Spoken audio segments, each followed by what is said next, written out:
Good afternoon from Jonesboro, Arkansas, April 20th, 2022. Actually, good morning, 11:46 a.m. Man, today, a lot of the stocks that I watch closely or have an interest in are not doing too well. Now, this is mostly an EV channel, but I'm also really into Wall Street and finances. I am the poorest person you will ever know or listen to that follows Wall Street. So what does that tell you? It tells you shouldn't listen to me. If I'm so poor, why would you listen to me, right? I agree. But I still find it fun and fascinating, and hopefully you'll find something of interest here. But it's mainly an EV channel, but I also like to talk about Wall Street and a lot of other things. So, here goes. Netflix is plummeting. Look at this, 36% down. $124 down. These people that owned 100 shares have lost $12,000 today.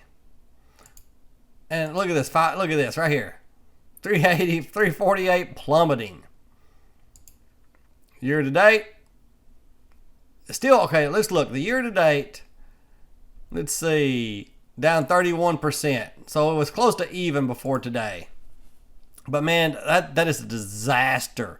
They were supposed to be up 2.5 million subscribers this quarter is what was estimated. They lost 200,000 subscribers. The first time they've lost subscribers in 10 years. And Wall Street always overreacts to both good and bad news. So is this an overreaction? I never have liked Netflix as an investment. I'll tell you why. Two reasons. One, they only do one thing. And not like KFC, where they used to claim in their advertisements they only did one thing, but they actually did about 20. Netflix only does one thing. And that always worries me. But it's never a deal breaker. A lot of people only do one thing, and they do fine. But besides that, I always was afraid of the future competition. And, man, there are streaming services all over the place now. The bottom line is, I have no interest in any streaming service, even the hardware side like Roku. I don't own Roku. I'm not going to own any streaming service platform unless they do more than just streaming like Disney. Disney does more than streaming, but I will never own one share of Disney. And I can't get into that because we're not going to be talking politics today. But, and then I notice a lot of the stuff I hold personally and watch closely to own someday, a lot of it is down. Let's take a look here. Carvana. I'm never going to own another share of Carvana unless they completely change management. If they were to fire everybody at the executive level, then I might look at them. But they're down 7.5%, and Carvana is falling off of a cliff. Look at this. The last year, down 62%. And Carvana, it's very possibly a dead company walking. We will see. They owe over 1,000 times more debt than they have equity. They are in deep debt and deep trouble, if you ask me. Down 7.5%. Tesla, which reports today in a few hours, down 4%. When they report, it could go up 10%, could go down another 10%. Nobody knows. $985. They're way down today.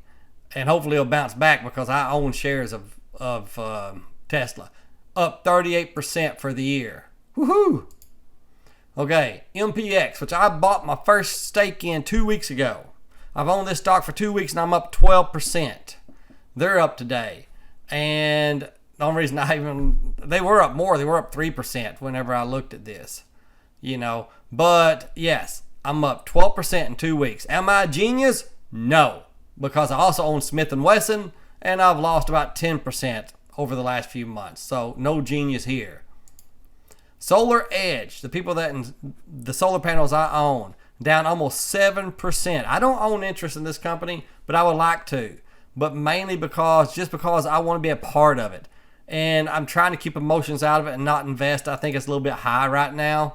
But they are up 19.5% for the year. But if you want to own something in solar, if that's important to you, Solar Edge is down. This is a good buying opportunity.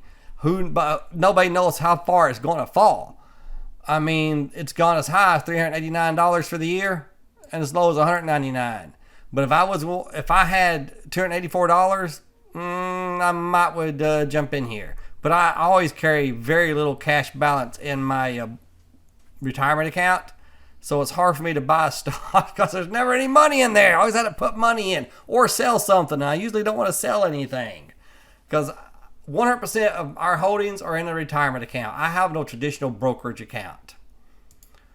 Vroom. I'm watching it just for the heck of it because it's such a pitiful sight. Down 9% today. And there's a person in our family that deals in Wall Street a lot. And he knows a lot about it. And he almost bought it $2 just hoping it'd go back up. And I told him, I said, this is a gamble. And he agreed. Absolute, total. You might as well go to the casino. If you want to buy 100 shares of this right now, it's going to cost you $180, which is cheap. You might as well go to the casino. Because it may double and it may fall in half in the next few months. You never know what's going to happen.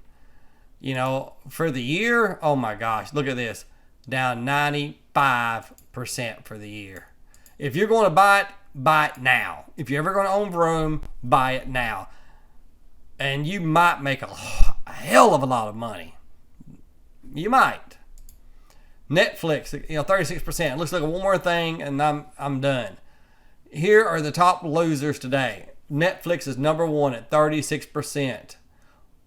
I have no idea who this company is or this one. Shopify, I've heard of them. Don't know anything about them. They're down 10%. There are 5 companies down 10% today. And the thing is, Wall Street's not doing that bad. Look at here. Right here, S&P 500 is up a third. Dow Jones up 1. NASDAQ down 3/4. It's Russell 2000 up 0.8. So these are down not because the stock market's down, because they've done something. Wayfair, everybody knows that company, down 9%. Some of the holdings we have today, we're losing. But I'm telling you, I would like to own this company right here. I really would. Just because I want to be a part of it. But you got to keep emotions out of your investing. Just because you want to be a part of a company doesn't mean you should. But what is the deal with Netflix? I'm telling you, if I happen to have $223.87, 74 cents, 79 cents, 66. If I happen to have $224 in my retirement account in cash, I'd consider buying a share. Because, man, it's down so much. Surely it will bounce back some tomorrow. But the problem is, there's no way I would sell enough securities to buy 10 or 15 shares. One, there's nothing I want to let go of, that to that degree. And second, that's an awfully big risk for a company I don't want to hold. Warren Buffett maybe was the person that said this, but somebody smarter than me said, if you're not going to hold a company for at least 5 years, don't hold it for 5 minutes. And I violate that rule all the freaking time. But, if I did buy one share, and let's say it was up 10% tomorrow, bounce back some. So I'd make $22. Ooh. Now, when you're doing small money, you have to look at percentage, not dollars. And I'm the master of that. There have been times I've made $5, $6, $7. And that's fine with me because it was 7, 8, 10% in 1 or 2 days. There are a lot of times I can make $5 and $10 in 1 day. And, it's not much money, but the percent-wise might be 10%, 5%. So percentage is all that really matters. So don't get too caught up in small amounts as long as the percentage is good.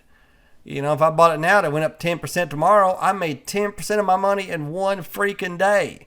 The only problem is it is a small amount of money, but those small amount of monies add up. Just like you can nickel and dime yourself into the poorhouse, you can nickel and dime yourself into a better retirement. You can nickel and dime your 401k and your IRA into a little bit better IRA.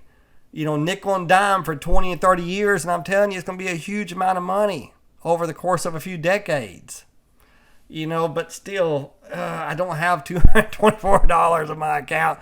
Not even close to it. I'm always cash poor because I'm always buying. I'm like a kid in a candy store. If I have $100 in my IRA, I'm going to spend it. I'm going to. Oh, well. Hey, that's about all. Y'all go out there and buy you some Netflix. Oh, no, I better not say that. Okay, as a matter of fact, I better say this is not investment advice. This is only for entertainment purposes. I'm a moron. You should never listen to me. And if you do listen to me and you lose your money, you can't sue me. You can just say, well, I'm as dumb as that idiot in Arkansas. All right?